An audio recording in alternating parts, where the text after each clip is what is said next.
For decades now, scientists have been discovering new planets outside our solar system. By 2023, we've found more than 5,000 of them, and many of these exoplanets could potentially even have life. Now, if you're ready for a wild ride through space, let's find out what potentially habitable planets we've discovered in the last few years. LP890-9b and LP890-9c. Buckle up because we're heading to LP890-9, a red dwarf star located a whopping 105 light-years away from Earth. This star is quite cool compared to our Sun, in terms of temperature, of course. It has a temperature of about 4,700 degrees Fahrenheit. Now, this little guy may be small, but it's packed with surprises. For example, 2 exoplanets orbiting around it. Moreover, both of these planets are likely terrestrial, meaning they are rocky, just like Earth. First up, we have LP90-9b, which was discovered in 2022 using the TESS telescope and later confirmed by the Speculoos telescope. This planet is a super-Earth, weighing in at about 13 times the mass of our own planet. It's also slightly bigger than Earth, with a radius about 1.3 times larger. And if you thought Mercury's orbit around the Sun was quick, just wait until you hear about LP890-9b. It takes about 3 days to complete one lap around its star. Imagine falling asleep in freezing winter and waking up in hot summer. But the real showstopper here is LP890-9c. This one was discovered by the Speculoos telescope. It's a bit further out from the star and takes a leisurely 2.5 times longer to orbit than LP890-9b. It's also a bit larger than Earth. But its real claim to fame is its location within the habitable zone of its star. That means it could potentially have liquid water on its surface and a climate suitable for life. Now, this planet becomes a prime candidate for studying its atmosphere using the James Webb Space Telescope. But hold on. It's not all sunshine and rainbows for LP890-9c. It's also really close to its star, meaning it's full of radiation that could potentially make it less habitable. And to top it off, it's tidally locked, just like our moon. That means one side of the planet is always facing the star and is incredibly hot, while the other is always in the dark and really cold. Scientific models suggest that this planet could be more like Venus in terms of its atmosphere and climate. And Venus isn't known for being human-friendly. But despite these challenges, LP890-9c is still a fascinating exoplanet worth studying further. Who knows what secrets it may hold? Let's move on to the next candidates. GJ1002b and GJ1002c. An international team of scientists, led by researchers at the Instituto de Astrofísica de Canarias, has found 2 Earth-like planets just 16 light-years away from our solar system. They both orbit a red dwarf star called GJ1002. Our Sun is a yellow dwarf, which means that GJ1002 is much cooler and fainter than our own Sun. But that's okay. Both planets are very close to its star, so it shouldn't be too cold or dark on them. These planets, called GJ1002b and GJ1002c, are both in the habitability zone of their star, meaning they could potentially support life. Also, both of them have masses similar to that of Earth.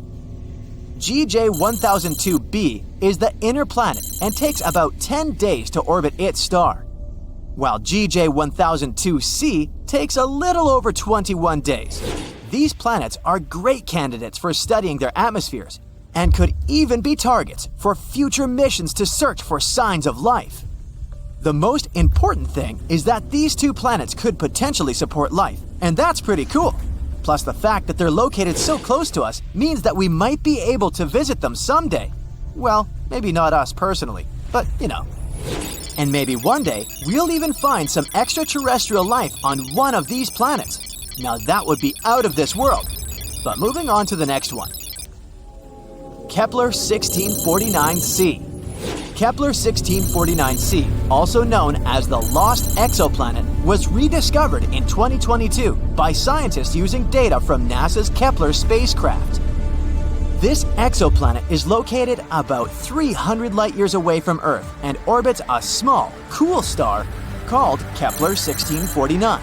It's about the same size as Earth, and just like the previous ones, it's located in the habitable zone of its star. Initially, the data about this planet was discarded.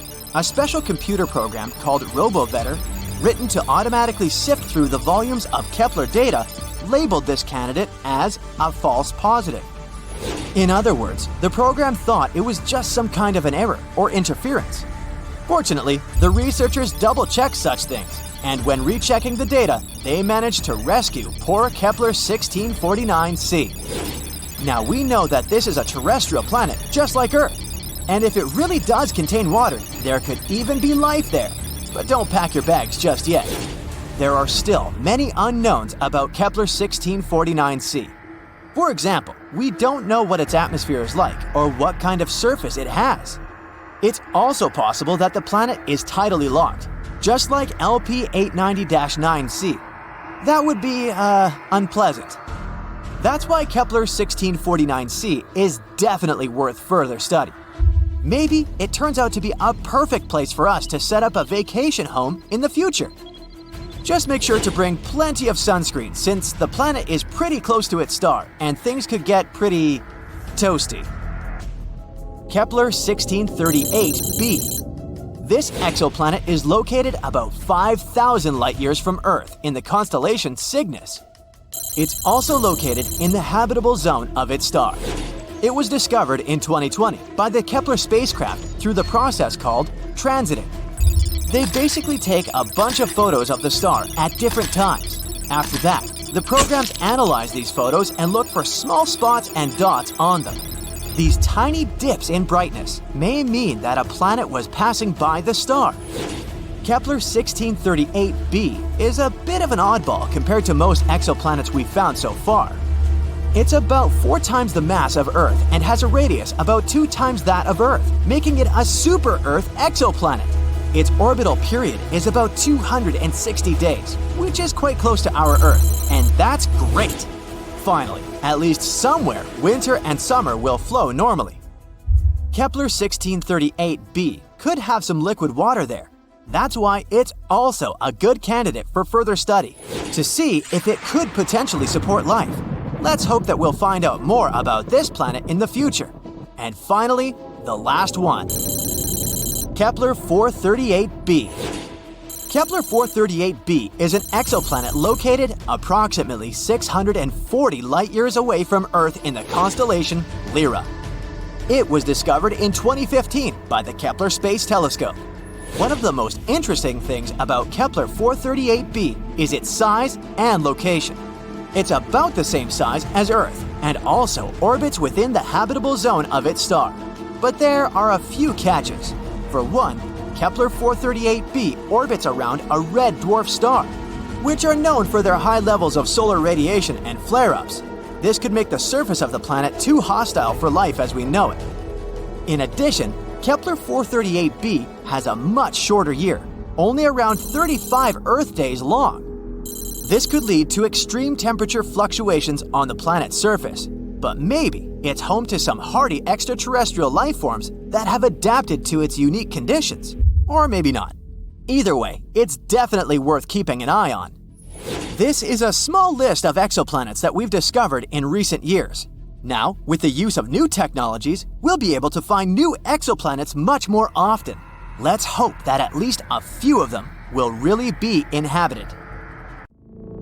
We've discovered Kepler 22b, a small exoplanet in the Cygnus constellation. Seems like nothing important, right? But it's actually a big deal. This is the first planet located in the habitable zone that was found by the Kepler telescope. In other words, there may be water on this planet, and if there's water, there may be life.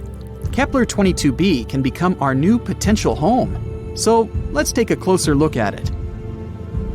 Actually, discovering new planets is not easy at all. Not all of them can be seen through our super cool telescopes, even the almighty Hubble. Sometimes, the stars are so small and dim that it's really hard to find them on a map. The same thing happened with Kepler 22. In such cases, scientists have to use a special method. First, they take a bunch of photos of the star in different periods of time.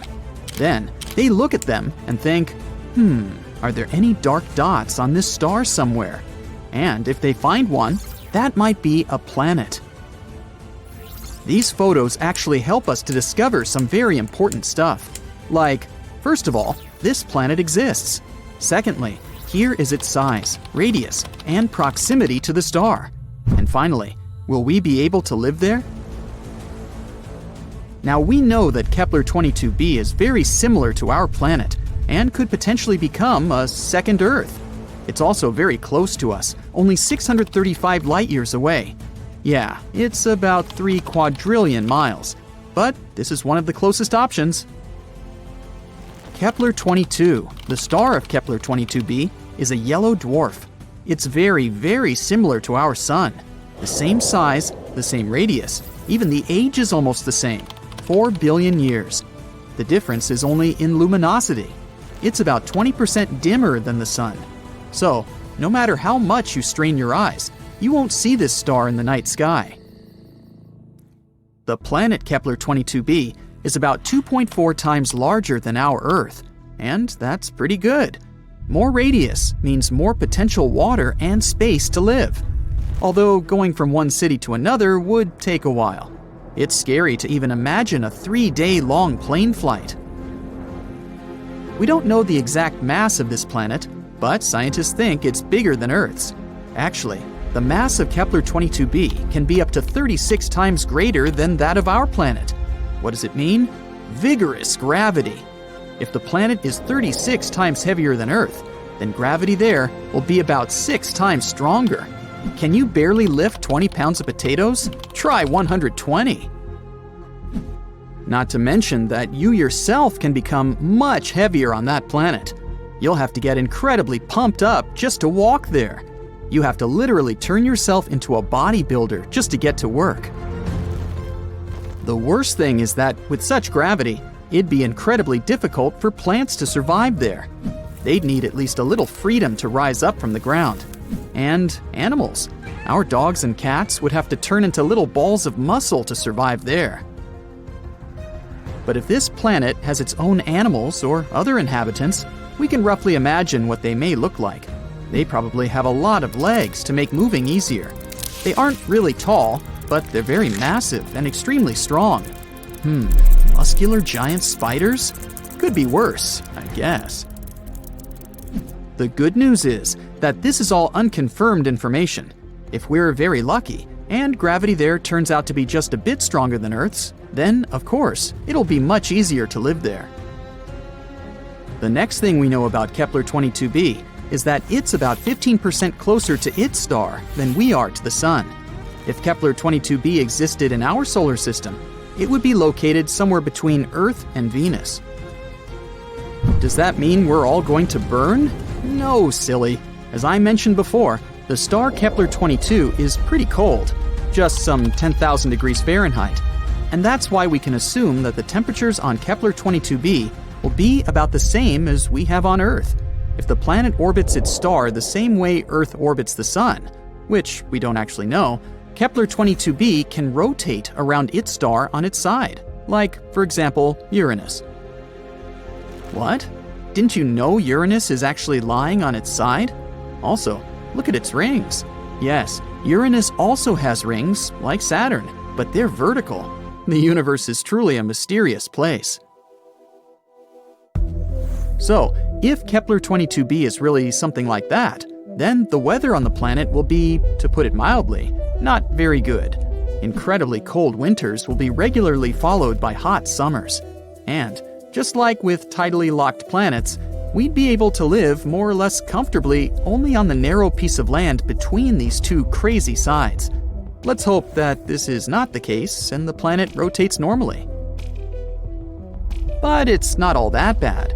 Studies show that there may be an ocean on Kepler-22b. You already know that water means life, but in this case, it's also a big plus because a planet covered by an ocean always has more stable temperatures. The water absorbs some of the heat and distributes it evenly across the planet. The hot parts cool down, and the icy ones warm up. By the way, that's exactly what happened to Earth billions of years ago. When our planet started getting its first little puddles, our beloved moon helped these puddles to spread all over the planet. Thanks to this, a burning horror that used to be our Earth turned into a cute little ball full of life. So, if Kepler-22b has water but no atmosphere, scientists think that the average temperature there could be around 12 degrees Fahrenheit. But if there's also an Earth-like atmosphere, then the temperature can reach 72 degrees Fahrenheit. That would be nice. And finally, 1 year there is equal to 290 Earth days, about 9 months. The planet has no natural satellites, so unfortunately, we'd have to say goodbye to a beautiful view of the moon. On the bright side, we'd probably be able to see the sun as a distant little star. We could admire it in the night sky, remembering our home, while not hiding from giant spiders. And this is all that we know at the moment. Unfortunately, it's quite difficult to explore such planets, so there's a lot of very important data that we don't know. For example, what kind of planet is this anyway? Yep, we're missing the most important information about Kepler-22b. We don't know if it's a rocky planet or not. And if not, then all the previously mentioned information means nothing. It may turn out to be a gas planet, or a planet covered with gas but with a solid core, like Neptune, or a water world covered with a giant ocean. In this case, it better be a water planet.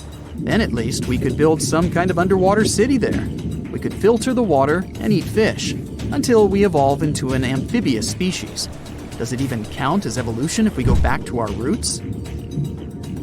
Scientists, however, think that Kepler-22b may turn out to be a Neptune-like planet. Some astronomers have even assigned the planet to a category of mini-Neptunes. Yes, this is a real planetary category. But this hasn't been proven yet.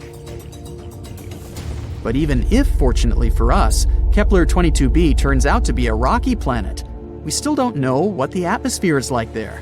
Does it exist at all? What if it turns out to be something like the atmosphere of Venus, which is more toxic than your ex? Then we'd have to dig deep underground to somehow survive on this planet. And then we'd have to come up with a heat source, because it's pretty cold underground. Yeah, let's hope this won't be the case.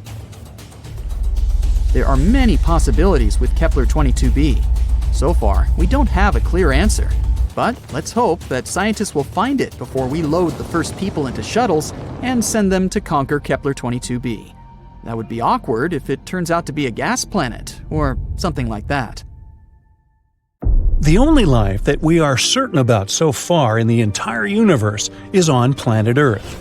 Whether that life is intelligent is, let's say, arguable. But anyway, it's not surprising that we're tirelessly searching for life on other planets. So far, they've discovered more than 4,000 of them. But what's even cooler, NASA has compiled a new list of 24 planets that aren't just Earth-like, they're better. The conditions on them are so good that they're more comfortable than on our planet. So let's examine some of them. KOI 5715.01. Let's be coy, shall we? This wonderful planet is in the constellation Cygnus. And why is it so wonderful? Well, our sun is a yellow dwarf. And sorry, sun, even though you're not bad at supporting life, there are some stars that can do it better. Nothing personal. The planet KOI 5715.01 orbits near an orange dwarf. Orange dwarfs are stars slightly smaller than our sun and have a little lower luminosity. Did you like the alliteration there? Anyway, don't worry, it doesn't mean we're going to live in complete darkness. In fact, if the planet is found closer to the sun and it has a thicker atmosphere, it may even be lighter and more colorful than on Earth. Now, our sun has a very short lifespan. Right now, it has 7 to 8 billion years left to live, a little longer than Earth's age. But orange dwarfs can live from 45 to 70 billion years. This is great not only because we'll be able to hang out on this planet longer, but also because the planets around these stars have more time to form life. Now, ideally, we would need to find a planet next to an orange dwarf that is about 7 billion years old. It's very likely there will be at least some organisms there. Koi 571501 is about 5.5 billion years old. Yeah, it may not seem mature enough, but that's okay, neither do I. Our Earth is a billion years younger, and that didn't stop us. The planet is quite close to its star and is in a habitable zone. 1 year there lasts 190 days. Imagine going to elementary school and already getting a driver's license. It's almost 2 times larger than the Earth. The average temperature there is 52 degrees Fahrenheit, which is slightly less than ours, 57. But it mostly feels warmer there because strong gravity helps it hold on to heat in the atmosphere longer. It's a little too far away though, like 3,000 light-years from Earth, which is about 18 quadrillion miles. Yep, better bring a really big lunch with you. Koi 3010.01. This planet is found next to the star Koi 2010. This planet sounds like a very pleasant world. The average temperature on this planet is 67 degrees, so a little warmer than ours. But that's a good thing. Scientists believe that on a perfect planet, the temperature should be just about 10 degrees hotter than on Earth. The more heat there is on the planet, the more comfortable it is to live there. Also, the higher chances of developing life. The radius of this planet is nearly 1.5 times larger than Earth. There's some atmosphere, although we're not yet sure about its composition, but it's probably like the Earth's. Scientists think that we'll find an ocean there, and it can cover up to 60% of the surface, which is also cool. In a perfect world, water and land should be distributed more evenly than on our planet. A little more land means a little more territory and resources, right? But listen, this planet is actually very similar to the Earth. The semblance is so striking that scientists believe we have an 84% chance to find life there.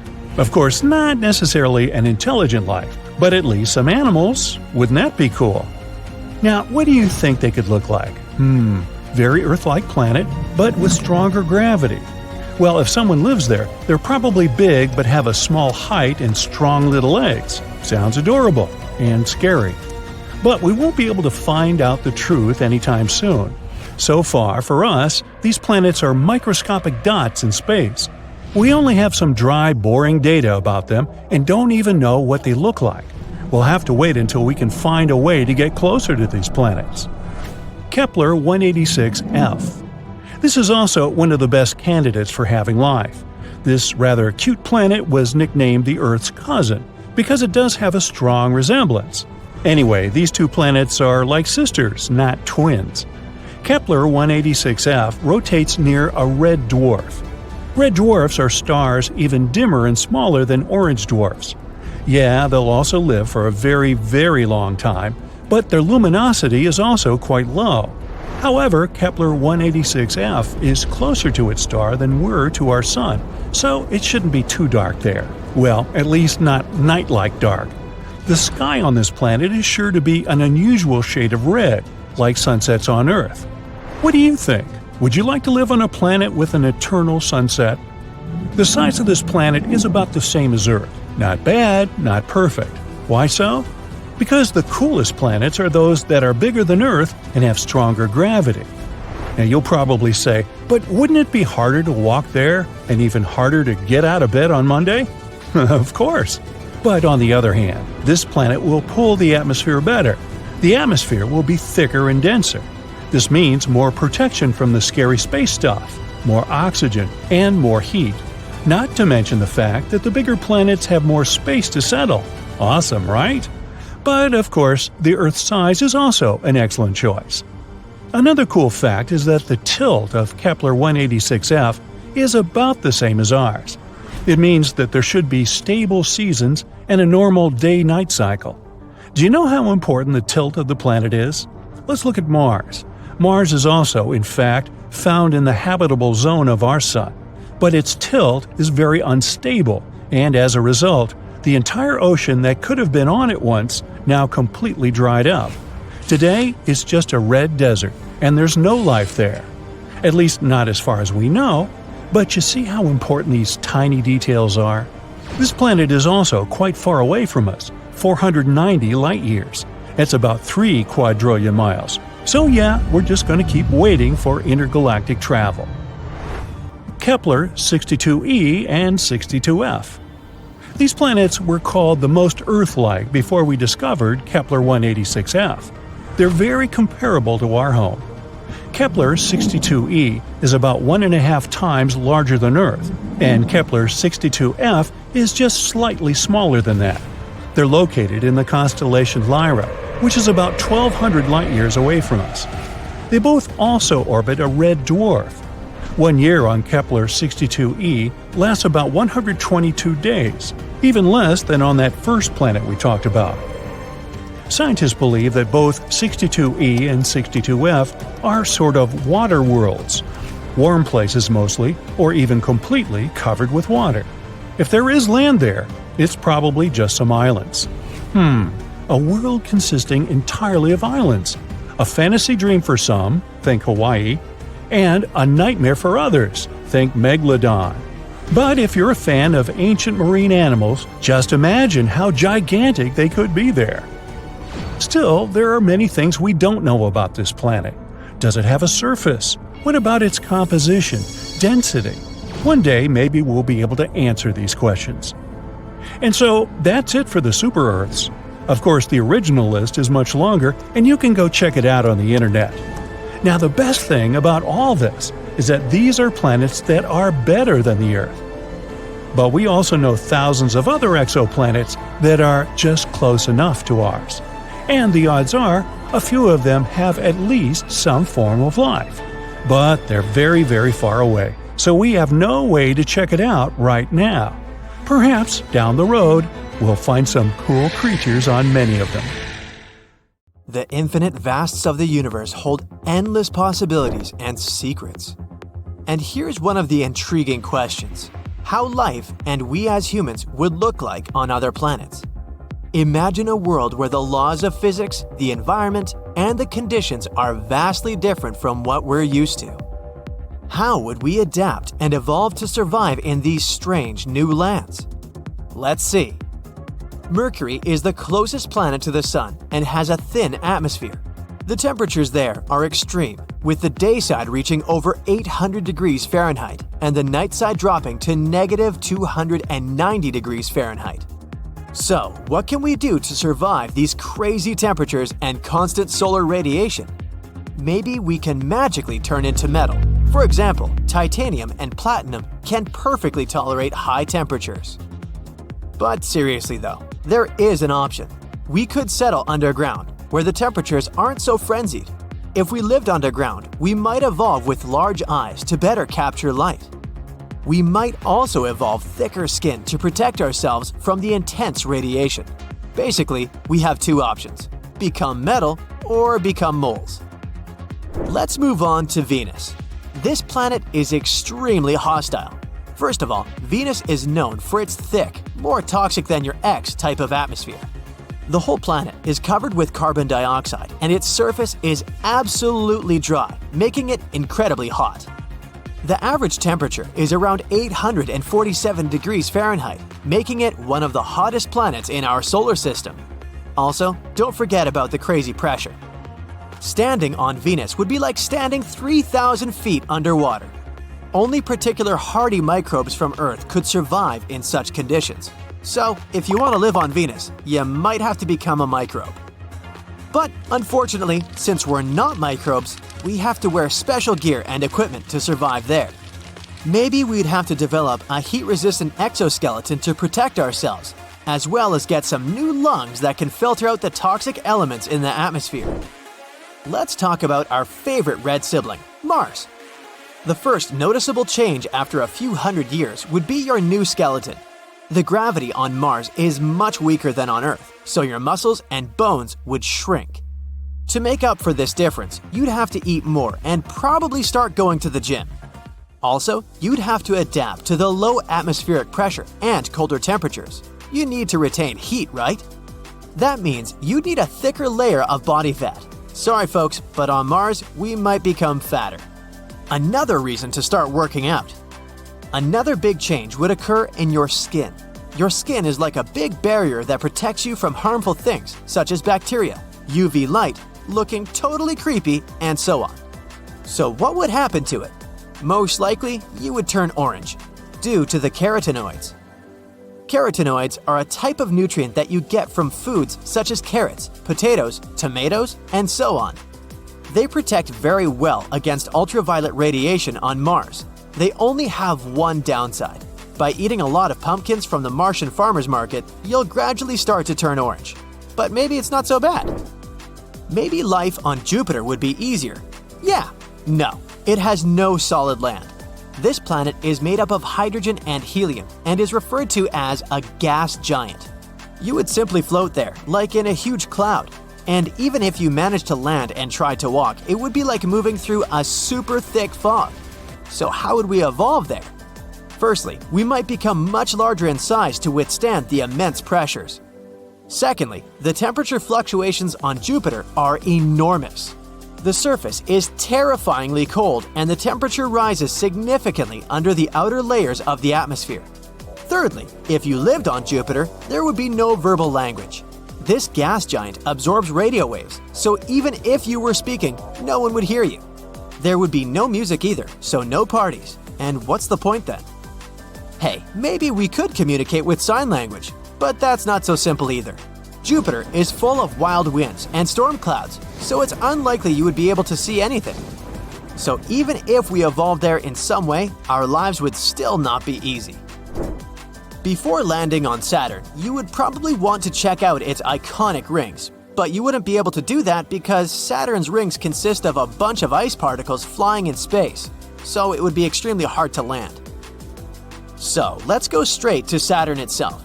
At first, it may seem that Saturn is not bad for us. Some layers of this gas giant have quite pleasant temperatures.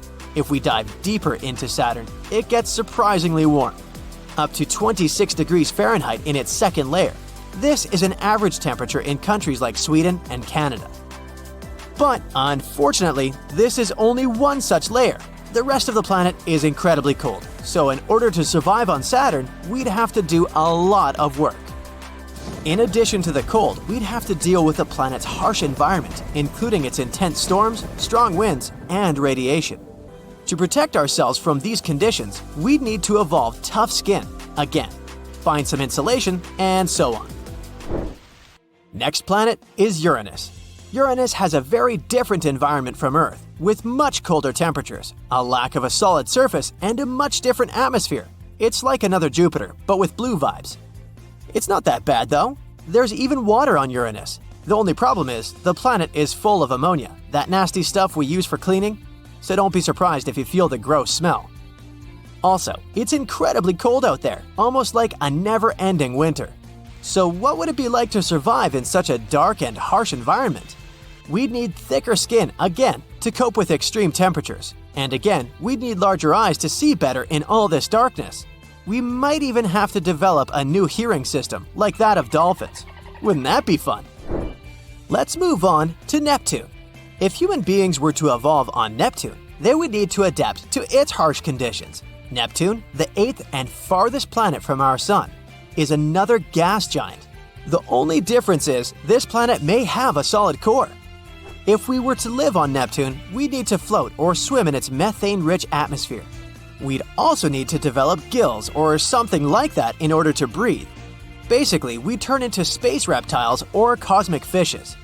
The gravity on Neptune is slightly stronger than Earth's, but strong winds make it difficult to stand in one place. To withstand the wind, we'd need to be much heavier. Once again, you need to eat a lot and pump up some muscles. Yeah, technically it's not a planet, but we still love it and can't forget it. A small, distant, and incredibly cold world. Pluto's even smaller than our moon, and because of that, there's almost no gravity there. It will be extremely difficult to stand on it. To avoid accidentally flying into outer space while playing football, we need to create a fake gravity machine. And if we don't want to feel dizzy, we need to evolve a brand new nervous system. But Pluto isn't all that bad. For example, there's liquid water under the surface, and even some icy mountains. Maybe it would be possible to survive there if we had some serious equipment, clothes, supplies, and… nah, too much hassle. Anyway, from the scorching heat of Mercury to the freezing temperatures of Neptune, each planet has a unique set of environmental challenges and opportunities for evolution. While we may never truly know what humans would look like on these other worlds, it's exciting to consider the endless possibilities. Never stop looking at the stars and asking these questions. It's been more than a year since the James Webb Telescope, which had taken over 20 years to complete, was launched.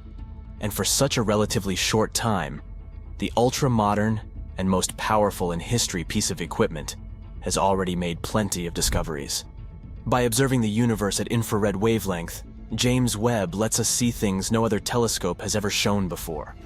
The primary goal of this incredible piece of equipment is to study the formation of galaxies and stars that appeared in the early universe. For example, look at the closest to us stellar nursery, a region of space where new stars get born. NASA has shared an image from James Webb that shows a small star-forming region. If you look at the picture attentively, you'll see jets bursting from infant stars. Around them, different colored clouds of cosmic dust are colliding with one another. The view is mesmerizing. The red dust consists of molecular hydrogen. You can also notice that some stars have something like shadows. Those hint at the creation of what will later become planets. At first sight, the image may seem chaotic, but astronomers claim that it's a relatively small and quiet stellar nursery in comparison to some others. Many young stars there are similar in size to our Sun, or a bit smaller. The photo itself was taken with the help of Webb's near-infrared camera, NIRCam. It's the observatory's primary camera that snaps images of the cosmos in 2 different infrared ranges. Another amazing discovery the Webb telescope has made is smoke molecules in a distant galaxy. It's the first time such molecules have been discovered so far away from our planet. The galaxy in question lies 12.3 billion light-years away from Earth. It most likely formed about 1.5 billion years after the Big Bang. Despite such a huge distance between the galaxy and our planet, scientists have managed to detect chemical compounds found in soot or smoke, and it's quite a big deal since it has pushed the record for detecting similar complex molecules back by around 1 billion years. This study has also confirmed the sheer power of the coolest piece of space equipment of all time. It managed to make this discovery despite the fact that the spectrometer needed for the measurements didn't perform to the fullest after having experienced a sudden and surprising degradation. The James Webb Telescope has also helped to boost our understanding of exoplanets. Those are planets orbiting stars other than our own Sun. At the beginning of 2023, the observatory spotted its first exoplanet, LHS 475b. It's located 41 light-years away from Earth and is approximately the same size as our planet.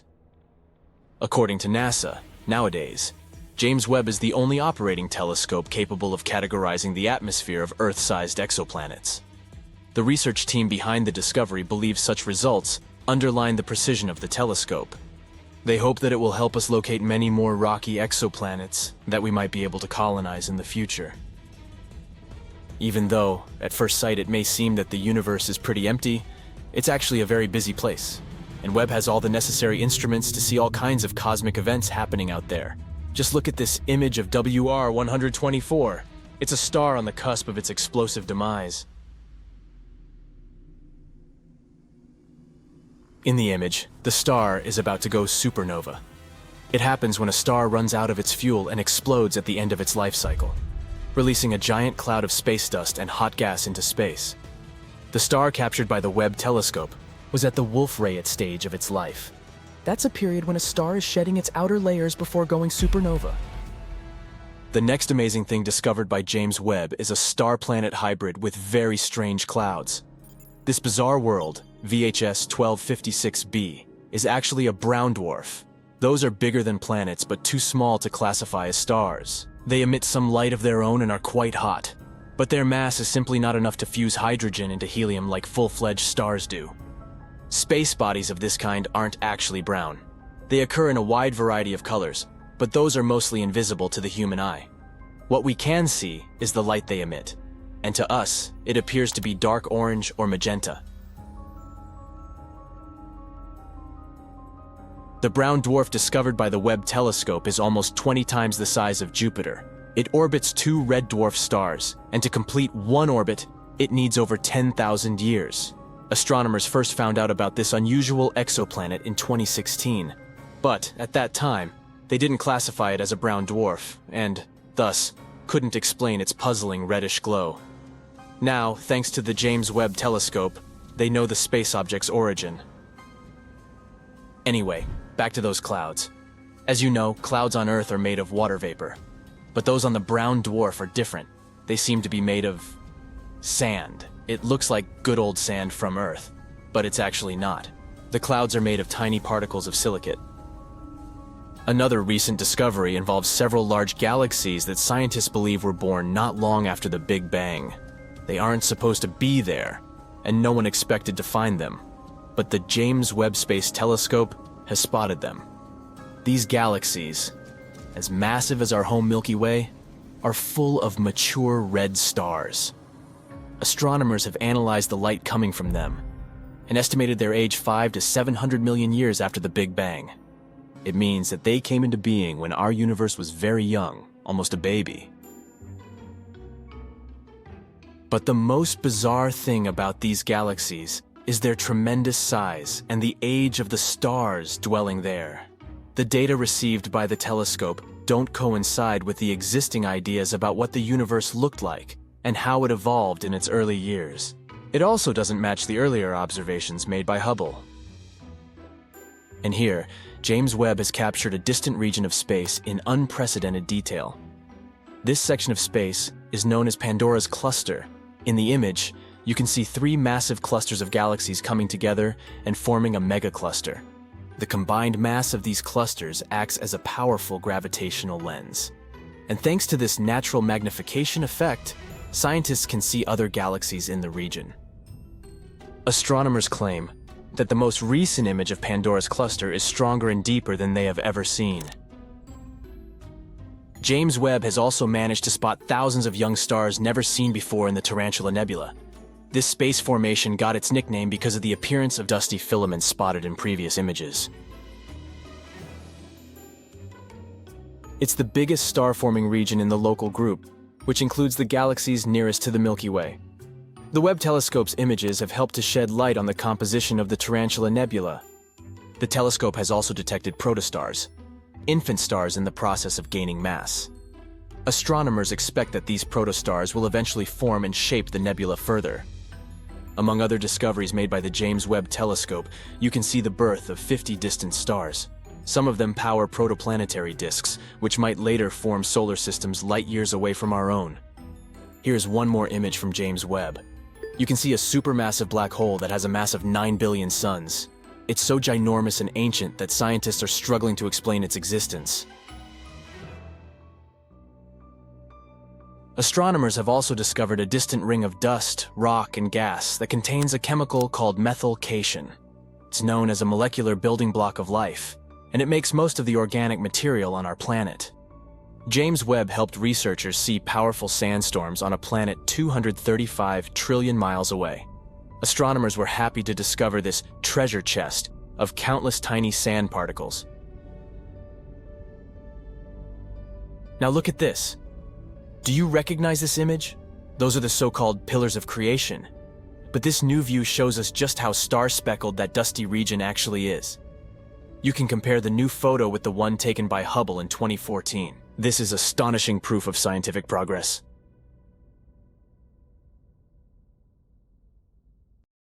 In the heart also, Sagittarius A star doesn't seem to have a very good appetite. It's been observed to be pretty quiet lately, which is good news for us. But even if it were super greedy, it wouldn't pose any threat to us. This black hole is over 26,000 light years away. From Earth, we can see it in the Sagittarius constellation. In 2022, the Event Horizon Telescope collaboration released the first ever image of Sagittarius A star. It took years of collaboration and technology to capture this stunning image. And this is our second photo of a black hole in history. The first one was released in 2019, and it showed the supermassive black hole called M87 star. Yes, they both have star in their names. Don't try to make it make sense. Anyway, You may remember this photo as the first ever image of a black hole ever. It went crazy viral across the internet. And this black hole, M87 star, located in the Messier 87 galaxy, is way scarier than Sagittarius A star. You thought 4 million solar masses is impressive? Then how about 2.5 billion solar masses? M87 is a real monster. It's also known for its powerful jets of plasma, which are so energetic that they extend thousands of light years from the black hole's center. If M87 were a superhero, it would be Iron Man, with his repulsor beams on full blast. Now technically, you can't take a photo of a black hole itself, since it's, well, black. No light can escape its grasp. But the glowing orange ring in this photo shows the matter surrounding Sagittarius A star. It's called the accretion disk, a swirling disk of hot gas that spirals the center, heating up to millions of degrees in the process.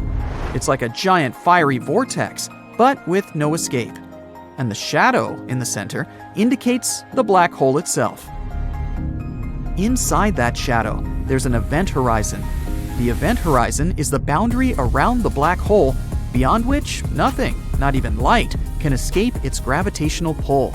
It's the point of no return, where the gravitational force is so strong that even the fastest object in the universe, light, can't escape. Once you cross the event horizon, you're doomed to fall toward the center of the black hole, where the laws of physics as we know them break down. And this is exactly the fate that awaits our unfortunate X7. Right now, the pure blob is getting stretched and yanked by powerful tidal forces. By the way, before it meets its untimely demise, X7 is expected to put on a bit of a show. Its closest approach to the black hole, called periastron, is projected to happen in 2036. And when it finally gets torn apart by the Sagittarius A star's gravitational forces, there may be some cool fireworks to see. But this is not the most important thing. The funny part is, X7's future end may help us finally understand what the heck even is this thing. A team of scientists have been studying how a strange blob orbits the black hole. And that's when they discovered that X7 has stretched to almost twice its initial length. And what does that mean? Well, it suggests that X7 is most likely made of debris ejected during a recent collision between two stars. Yep, you heard that right, a space car crash. Imagine this. Two stars fall in love and start circling each other for many years. After that, they finally merge together. At this moment, they eject tons of gas and dust. And perhaps this cosmic dance created our blob baby, X7.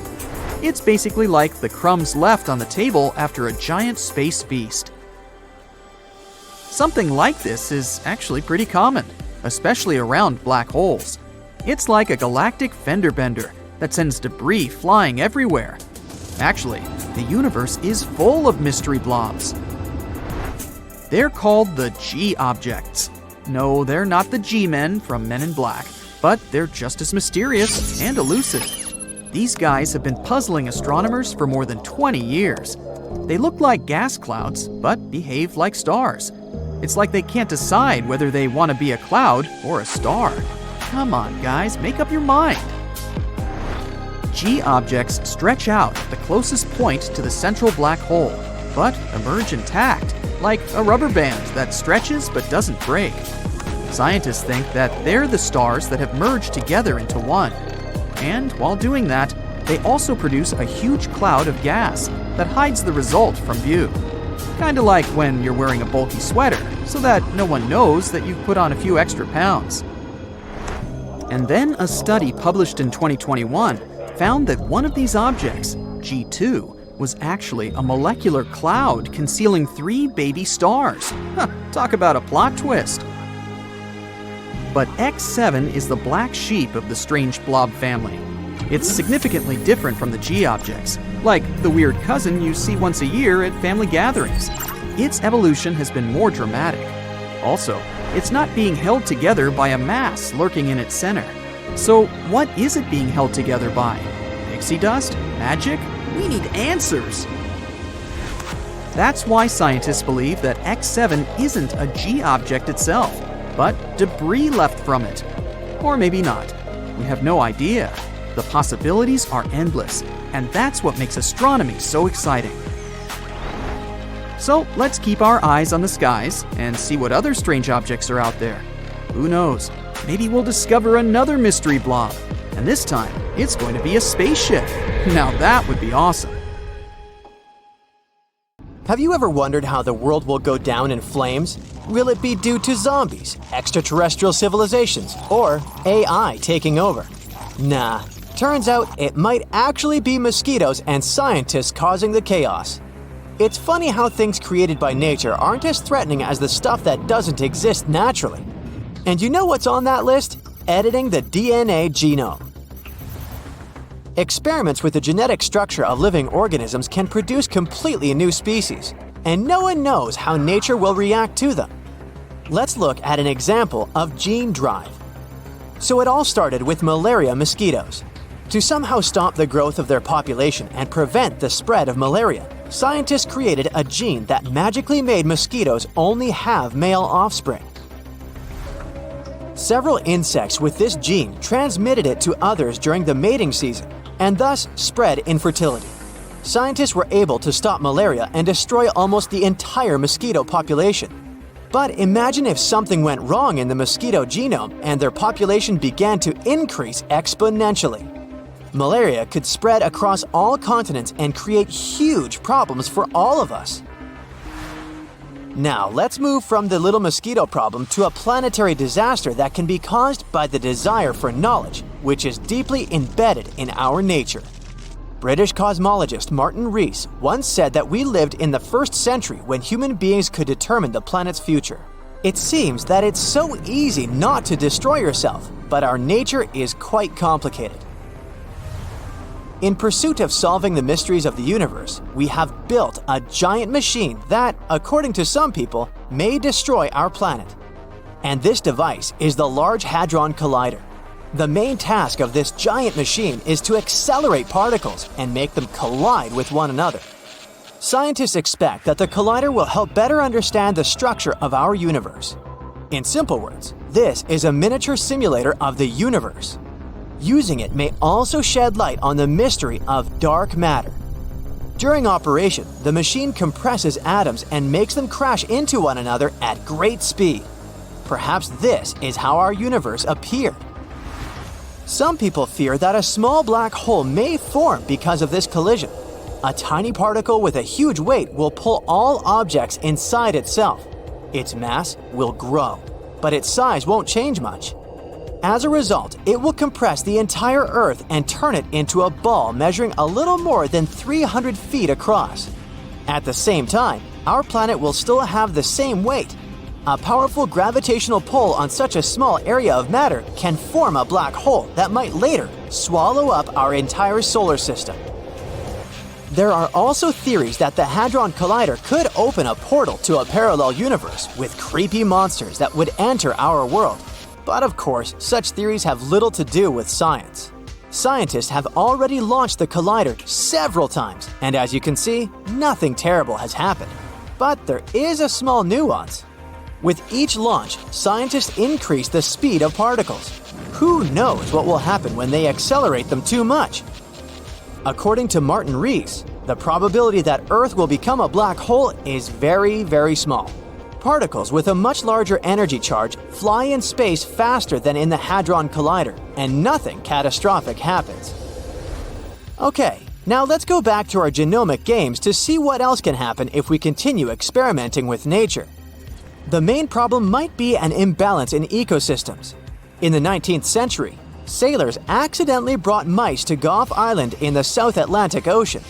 Rodents had no dangerous enemies there, so their population began to grow. Mice began to displace dozens of birds from their home. The rodents attacked the chicks and reduced the population of entire species. Trying to save the birds, scientists decided to get rid of the mice, but these little creatures still managed to survive. As a result, the balance of the whole ecosystem was disrupted. Using gene drive to get rid of one species can lead to uncontrolled population growth of another. Imagine that malaria mosquitoes controlled the population of some flies. And what would happen if these flies lost their main natural enemy? The population of these flies would start destroying other species, and it would begin a chain of destructive events. All this suggests that playing with things that don't exist in nature is very dangerous. We worry a lot about how artificial intelligence can take over the world and eliminate us. Still, at the same time, we don't pay attention to our actions. Genome editing can lead to positive consequences, such as the appearance of healthier people, and destructive ones, like the creation of artificial bacteria that can cause serious health problems. In general, destroying other species is a trait inherent in humans. Because of our actions, many animals have disappeared from the face of the earth. Moreover, we even destroy each other. Such aggressive behavior is our nature. And artificial intelligence doesn't have anthropomorphic properties. Its logic may be completely different from ours, and instead of destroying people, it might strive to save them. And we have something to save us from. Remember the giant asteroid that erased more than half of the living creatures on Earth? The fall of the space rock caused a massive blast wave, a tsunami, earthquakes, and dust clouds that covered the sun. Dinosaurs and other animals couldn't survive in such conditions. But what if something similar happens these days? Fortunately, we're better prepared than dinosaurs. Firstly, we have the technology to track giant meteorites and calculate their trajectory. And artificial intelligence can also help us with this. Secondly, we can destroy an asteroid before it reaches us. Several powerful rockets will quickly deal with any space rock and turn it into cosmic dust. Moreover, we will know in advance about its approach. But suppose that a huge stone the size of dozens of Everests will fly towards us. In that case, humanity should hurry with Mars colonization. But don't worry. Observing the sky shows that large asteroids capable of causing severe damage to our planet are moving in a different direction. The most giant known asteroid that could collide with Earth might do so in 2088. The probability that it will fall on our planet is 1 in 50,000, so you shouldn't have to worry about threats from outer space. What lies in the bowels of our planet is much more dangerous. Millions of tons of magma and hot gases can burst to the surface through destructive volcanic eruptions. More than 70,000 years ago, a large-scale eruption threw a tremendous amount of ash into the air, which then floated in the atmosphere in the form of a giant gray cloud for a long time. As a result, Earth's surface cooled down by several degrees, which led to one of the most massive extinctions in the history of our planet. Some eruptions happen not only inside volcanoes. There's such a thing as flood basalt. A colossal magma bubble accumulates under a vast area and begins to seep through faults in different parts. Magma slowly goes out there for many years and destroys all living things around. And the worst thing about this situation is that we can't do anything about it. Humanity has learned to track meteorites in space, but we're still not good at predicting a volcano's behavior. Even if we find out that some giant rock will wake up in the next 6 months, there's nothing we can do about that. We won't be able to prevent an eruption. All we can do is evacuate people from dangerous territory. We have no protection against earthquakes, and even more so, we can't stop the emission of ash into the atmosphere. It's possible that artificial intelligence will help us with this in the future, but right now, we're powerless. As you can see, there are several options for the end of the world for humanity, and they're all slightly different from those imposed by pop culture and the media. In the end, is it right to look for threats from space or artificial intelligence? Our good old solar system is actually a pretty bizarre place, what with all its out-of-this-world phenomena that we humans haven't managed to explain yet. There are rumors that a gigantic, undiscovered planet is hiding behind Neptune, volcanoes on Pluto spew ice, and a colossal canyon on Mars can accommodate the whole U.S. territory and most of Cleveland. Well, let's figure out if it's true by talking about the most mystifying solar system facts. The solar system is 4.6 billion years old. So old it's a senior solar system. Scientists came to this conclusion after they studied the oldest material they managed to get a hold of. And by that, I mean meteorites, of course. You won't be able to wear a hat on Venus, ever, and just try to stand on your feet. The planet is insanely windy. Its upper winds blow 50 times faster than the planet rotates. What's more, these fierce winds never stop and can get even stronger with time. Want to get away? You'll have to travel 11 billion miles away from Earth before ever leaving the solar system. Take your Google Maps with you. You probably heard of methane gas, a byproduct of natural processes such as volcanic activity and cows. Anyway, this gas is not only a part of the Martian atmosphere, but also the thing that confuses astronomers to no end. The thing is that the volume of methane on Mars keeps wavering, and scientists just can't figure out where it might be coming from. Can there be cows on Mars? As you may remember, Pluto used to be a planet but was stripped of this title in 2006. Later, it was reclassified as a dwarf planet. Gee, make up your mind. But the most unexpected fact about this celestial body is that its diameter is smaller than that of the US. See for yourself. The greatest distance across the country, from Maine to Northern California, is about 2,800 miles. As for Pluto, it's only 1,473 miles across. The planet Uranus, or Uranus, you can't win either way, rotates on its side, and astronomers have no idea why the planet has chosen such an unusual position. The culprits could be ancient mega-powerful collisions, but so far it's just a theory. By the way, this is the only planet laying on its side. Our Sun is insanely massive. Want some proof? Well, 99.86% of all the mass in the solar system is in the mass of the Sun, in particular the hydrogen and helium it's made of. The remaining 0.14% is mostly the mass of the solar system's 8 planets. Earth might not be the only tectonically active planet in the solar system. Astronomers have spotted some landforms looking like cliffs on Mercury. If it's so, the tectonic activity could explain the rapid shrinking of the planet. In most sci-fi movies about space, the main character gets into an asteroid belt and must dodge countless rocks that threaten to damage their spacecraft. Well, sorry to disappoint, but that's nothing like the real thing. The only asteroid belt astronomers know about is located between Mars and Jupiter. There are thousands of asteroids in this region, but they're so widely spaced that the chance of collision is next to nothing. You just ruined it. Sorry. Behind the orbit of Neptune lies the mysterious Kuiper Belt, filled with massive icy objects. The most curious thing about this space formation, though, is that scientists can't explain the pattern of its movement. The only explanation they have is that Neptune might be hiding a ginormous planet from our sight. This hypothetical planet has already got the name Planet 9, and all we have to do is wait until its existence is confirmed. Or not.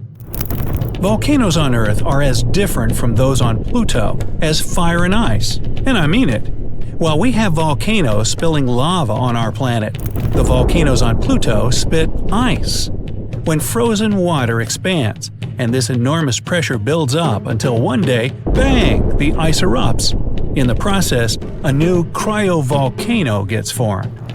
One of Saturn's moons, Lepidus, has a unique color. It's two-toned. One of its hemispheres is light and the other is eerily dark. Scientists haven't figured out this mystery yet. There's another weird thing about Pluto, or rather, about its atmosphere.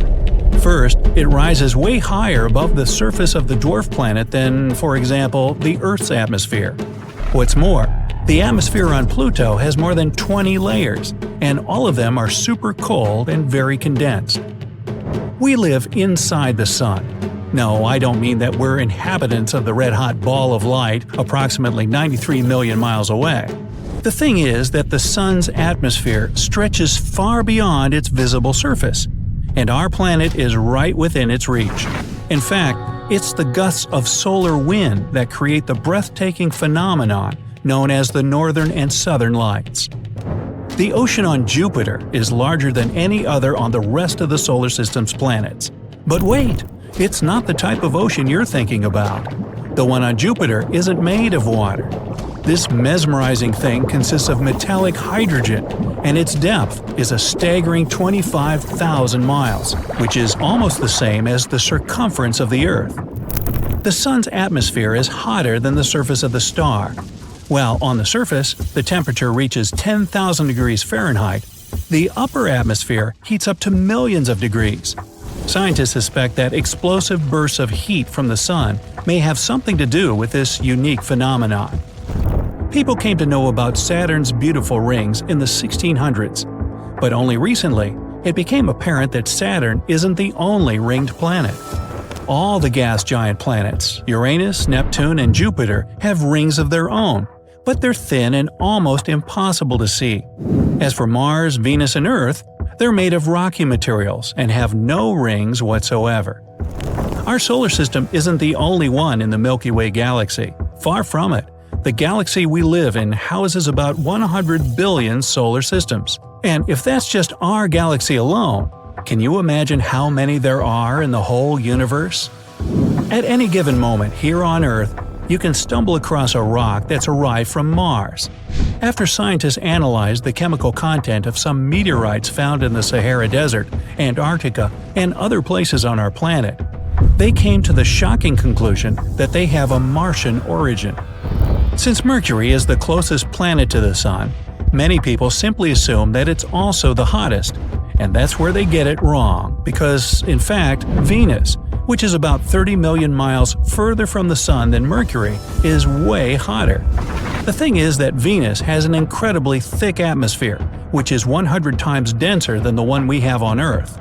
On top of that, this atmosphere consists almost entirely of carbon dioxide, also known as a greenhouse gas. These factors make the temperatures on the planet rise to a staggering 875 degrees Fahrenheit, which is hot enough to melt lead.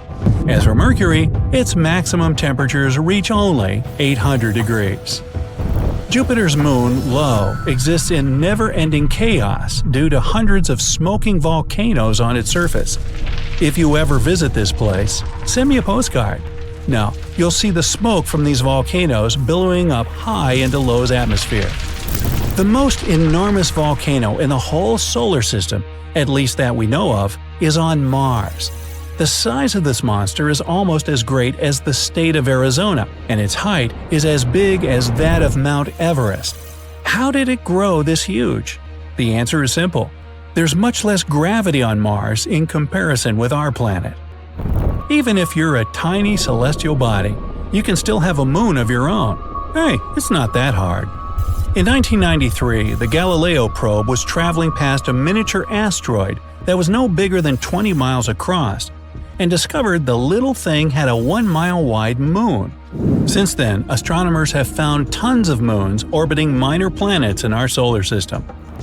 The valley called Valles Marineris on Mars is more than 10 times larger than Earth's Grand Canyon. And it's another thing that puzzles astronomers. After all, Mars isn't a planet with active plate tectonics. On the surface of Jupiter, there's a weird region that's called the Great Red Spot. Recently, astronomers have concluded that this spot is actually a storm that's been raging on the planet for centuries. But some 20 years ago, scientists noticed that the red region started to shrink. Nowadays, it's just half the size it used to be. And still, the spot is 1.5 times bigger than Earth. How about you? Do you know any other unusual facts about our solar system that I've missed? Then let me know down in the comments. If you learned something new today, then give this video a like and share it with a friend. But hey, don't go space traveling just yet. We have over 2,000 cool videos for you to check out. All you have to do is pick the left or right video, click on it, and enjoy. Stay on the bright side of life.